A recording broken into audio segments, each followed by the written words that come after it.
Buenos días, a nosotros nos tocó el capítulo 1 que habla de la ciudad ordinaria. Integrantes: Paola Moreno, Luisa Largo y quienes habla, Kilian Libertino. Bueno, la ciudad ordenada. Desde la remodelación de Tenochtitlan, luego a la destrucción de Hernán Cortés en 1521, hasta la inauguración de Uber en 1960, del más fabuloso sueño de Uber. Pero, ¿quiénes fueron los propios conquistadores que la fundaron y percibieron progresivamente a lo largo del siglo XVI que se había apartado de la ciudad orgánica medieval? Al cruzar el Atlántico, no solo había pasado del continente viejo a uno supuestamente nuevo, sino que había atravesado el modo del tiempo e ingresado al capitalismo expansivo y económico.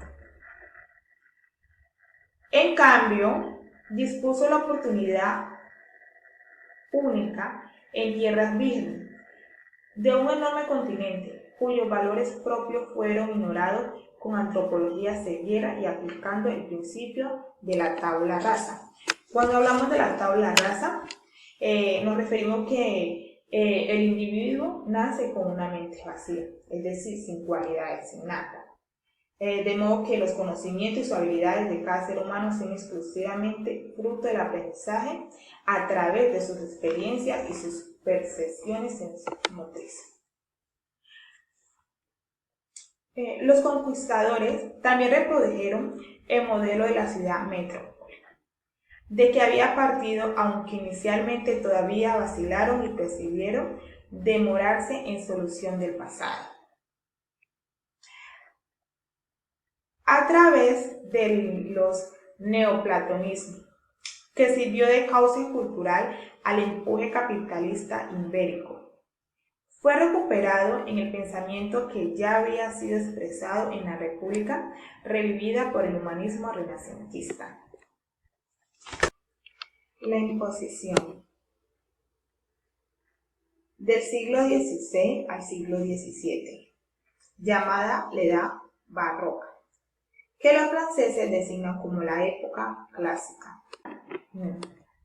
Desde ciudades y sociedad que habitaran los letrados, se funda y se desarrolla en el mismo tiempo en el que el signo deja de ser figura en el mundo.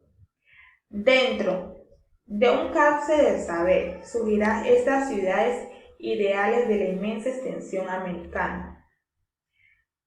La traslación del orden social a una realidad física. Esto implica el previo diseño urbanístico, mediante el lenguaje simbólico de la cultura sujeta a la concepción racional. Pero también esta traslación también generaría el desarrollo alcanzado en la época por el sistema más abstracto de que eran capaces aquellos lenguajes, como es la matemática y la aplicación de la geometría analítica. Una ciudad, previamente a su aparición en la realidad, debía existir una representación simbólica, que obviamente solo podía asegurar los signos, las palabras, los diagramas, las imágenes y la mente. Vamos a hablar acerca de la dicotomía de la civilización. Cuando hablamos desde la dicotomía de la civilización, quiere decir que es cuando un territorio se divide en partes iguales. En este caso, vamos a decir que se dividieron en partes iguales porque consideran en este tiempo que existían dos tipos de ciudades, que era la ciudad real y lo que es la ciudad letrada. Entonces vamos a ver primeramente por qué eran considerados la ciudad real y en qué consistía.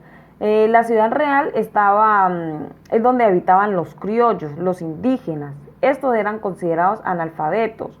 Eran considerados analfabetos porque ellos no eran tan educados, por decirlo así. Ellos leían poco, no tenían títulos. Es por decir, los pobres de hoy en día o de la clase baja. Ellos eran los últimos en la jerarquía porque ellos no eran considerados tan importantes. En algunos casos ni siquiera los criollos o indígenas aparecían. Ellos, el territorio de ellos quería ser colonizados, querían colonizarnos y querían hacer de esta una civilización. Querían que los campos estuvieran compuestos por grandes estructuras, pero para ellos era más importante los símbolos, porque venían como de ellos mismos, la expresión. Para ellos era muy importante su cultura, ellos conservaban mucho la cultura y vemos aún hoy que en América Latina vemos que aún es muy arraigado y muy marcado la importancia de lo cultural. Para ellos era importante el orden de los signos, es decir que ellos miran como la importancia de lo real, de lo que ellos, de lo tangible, de lo que ellos desde ellos mismos podían crear, de lo que ellos podían aprender. Ellos vivían más como de la experiencia propia.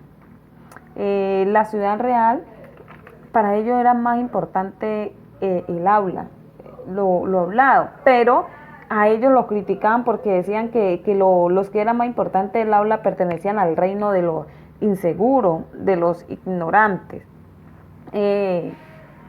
Ellos sus derechos fueron vulnerados, por decirlo así, porque ellos en algún momento sus tierras se las colonizaron y ya no había tanto campo. En cambio, en la ciudad letrada estaba compuesto por los más grandes. Era la civilización de la alfabetización, donde todos sabían escribir, donde todos sabían leer. Ellos conforman la primera línea de la jerarquía, teniendo en cuenta que primero iban que los reyes, primero iban como los de la realeza. Para ellos era la ciudad ideal. Ellos se basaban mucho en Europa. Hay cosas de nuestra cultura en el día de hoy que pertenecen mucho a la Europa antigua. Para ellos era más importante como la abstracción, lo que ellos podían ver y ignoraban aquellas cosas que no podían ver. La sistematización y la racionalización, porque ellos iban dependiendo de raciocinio y de la estructura, de lo que ellos podían planear, de lo que ellos podían hacer. Ellos se basaban más en lo que era la estructura. Para ellos era más importante las letras, porque decía que con la letra se podían establecer leyes y era más fácil cumplirlas. Pero bien, sí es cierto que la una sin la otra no podría existir, porque la ciudad letrada prácticamente nació de la ciudad real. Bueno, en el contexto que estamos de la jerarquía, los sistemas y de las ciudades, vamos a hablar de una instauración que se hace con normas preestablecidas que se transforman en violencia para los campesinos en la península ibérica. Un nivel fijado sobre que se tiene es el de ser urbanos, que significa la construcción de contornos agrícolas haciéndolos sin piedad con los más vulnerables como los esclavos, y su objetivo es las riquezas. Nos hablamos también de unas ciudades reales que se aprovechan de los beneficios, zonas de cultivos, los mercados y sobre todo la mano de obra que presentan estos hombres. Lo hacen para cada día tener más poder y tener más riquezas. Lo hacen de una manera forzando los recursos. Se ve en la violencia en las comunidades indígenas. Pero entrando un poco, Domingo Faustino nos habla sobre las ciudades como civilizadoras, oponiéndose a toda clase de violencia que se había en diferentes campos, tanto como los indígenas, los esclavos y los campesinos. Por ello, aquellas ciudades eran un medio de progreso y al tiempo se hicieron fuertes, pero siempre a la defensiva. Se van creando unas palabras nuevas en el siglo XVIII. Subordina e insubordinar. Todo lo que nos dicen esas palabras es que todo orden implica una jerarquía perfecta y con total disciplina, donde las ciudades de América entraron desde el comienzo a unos cambios políticos y de poder. ¿Esto qué nos quiere decir? Más o menos lo que nos quieren decir en este texto es que se unieron varias jerarquías donde querían obtener poder donde sus ciudades ya eran progresivas y lo que querían era tener riquezas y obtener esos recursos por las personas que no tuvieran el mismo poder o estuvieran a la misma altura que estaban ellos, que tenían el poder de hacerlo y tenían el dinero de comprar y de decidir. También, pues como lo decía, las ciudades reales aprovechan de todos los beneficios, ya que tienen al mando campesinos e indígenas que trabajan y que conocen de su tierra. Cuando hablamos de esto, de que tienen unos vínculos con mucho poder, los diferentes pues estados, países, ocupan pues como el primer nivel. Un primer nivel es un poder. Manejan las cosas a su manera y lo hacen para su propio beneficio, para beneficiarse ellos mismos. Por eso el señor Domingo Faustino nos habla de que él no le gustaba eso, o sea, se oponía a todas estas cosas porque a él no le parecía que las cosas tenían que ser así. Por eso decía que las ciudades deberían de ser civilizadas, oponiéndose a toda violencia o a todo trato mal que se le daba a las personas pues en ese momento, y se crean esas palabras, o sea, se crean las palabras, pero haciéndolo ya de una manera distinta. Cuando ya lo plantea pues el señor Domingo Faustino, llevando a cabo su ciudad, pero como ciudades civilizadoras, que no se tenía que llegar a esos malos tratos como lo implementaban en las otras. Es decir, lo que nos muestra el texto, que nos dice que era para su beneficio y no importaba lo que pasara con los demás, utilizaban su mano de obra y sus propios recursos se los quitaban.